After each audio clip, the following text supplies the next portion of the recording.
திருவண்ணாமலை அருகே ரோந்து பணியிலிருந்த 2 காவலர்கள் ஆந்திர இளம்பெண்ணை இழுத்துச் சென்று பாலியல் வன்கொடுமை செய்த சம்பவம் பெரும் அதிர்ச்சியை ஏற்படுத்தியுள்ளது. பாதுகாப்பு வழங்க வேண்டிய காவலர்களே இளம்பெண்ணை சீரழித்தது குறித்து விவரிக்கிறது இந்த செய்தி தொகுப்பு. திருவண்ணாமலையை அடுத்த ஏந்தல் புறவழிச்சாலையில் சம்பவத்தன்று ஆந்திராவிலிருந்து லோடு வாகனம் ஒன்று வந்துள்ளது. அதில் ஒரே குடும்பத்தைச் சேர்ந்த 2 பெண்கள் வந்துள்ளனர். அப்போது புறவழிச்சாலையில் இரவு ரோந்து பணியில் இருந்த கிழக்கு காவல் நிலைய காவலர்களான சுரேஷ் மற்றும் சுந்தர் இருவரும் வாகனத்தை சோதனை செய்வதற்காக வழிமறித்து விசாரித்து உள்ளனர்.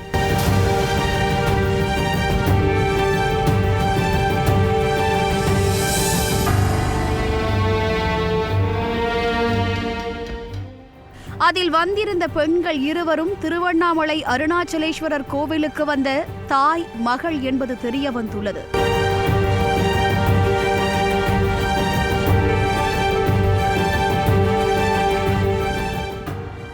அவர்களை மட்டும் இறக்கிவிட்ட காவலர்கள் இருவரும் கோவிலுக்கு தாங்கள் அழைத்து செல்வதாக கூறி லோடு வாகனத்தை அனுப்பிவிட்டு தாயையும் மகளையும் இருசக்கர வாகனத்தில் ஏற்றிக்கொண்டு சென்றுள்ளனர்.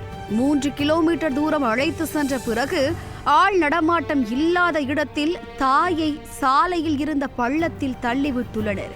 அதில் அவர் படுகாயமடைந்து மயங்கி உள்ளார்.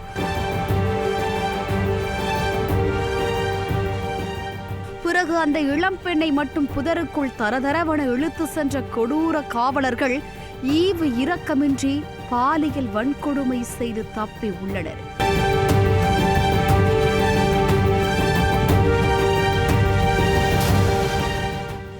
மயக்கம் தெளிந்த தாய் காவலர்களால் சீரழிக்கப்பட்ட மகளை அழைத்துக் கொண்டு நடந்து சென்று அருகிலிருந்த செங்கல் சூளைக்கு வேலைக்கு வந்தவர்களிடம் உதவி கேட்டுள்ளார்.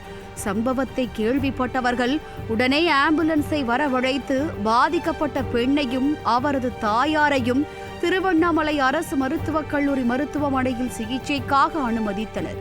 இதுகுறித்து மருத்துவமனை நிர்வாகம் காவல் நிலையத்தில் கொடுத்த புகாரின் பேரில் அங்கு வந்த திருவண்ணாமலை மாவட்ட காவல் கண்காணிப்பாளர் சுதாகர் மற்றும் உதவி காவல் கண்காணிப்பாளர் சதீஷ் ஆகியோர் பாதிக்கப்பட்ட இளம்பெண்ணை நேரடியாக சந்தித்து விசாரணை மேற்கொண்டனர். அதில் அவர் கூறிய தகவலின் அடிப்படையில் சம்பவ இடத்தை மாவட்ட காவல் கண்காணிப்பாளர் நேரில் ஆய்வு செய்ததுடன் காவலர்களான சுரேஷ் மற்றும் சுந்தர் இருவரையும் கைது செய்து ரகசிய இடத்தில் வைத்து விசாரணை மேற்கொண்டு வருகின்றனர்.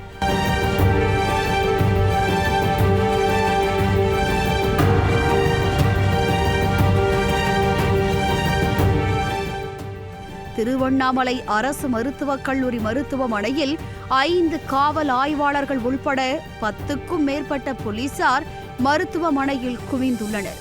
மக்களுக்கு பாதுகாப்பு வழங்க வேண்டிய காவலர்களே இளம்பெண்ணை இழுத்து சென்று பாலியல் வன்கொடுமை செய்திருப்பது திருவண்ணாமலை மாவட்டத்தில் பெரும் பரபரப்பை ஏற்படுத்தியுள்ளது.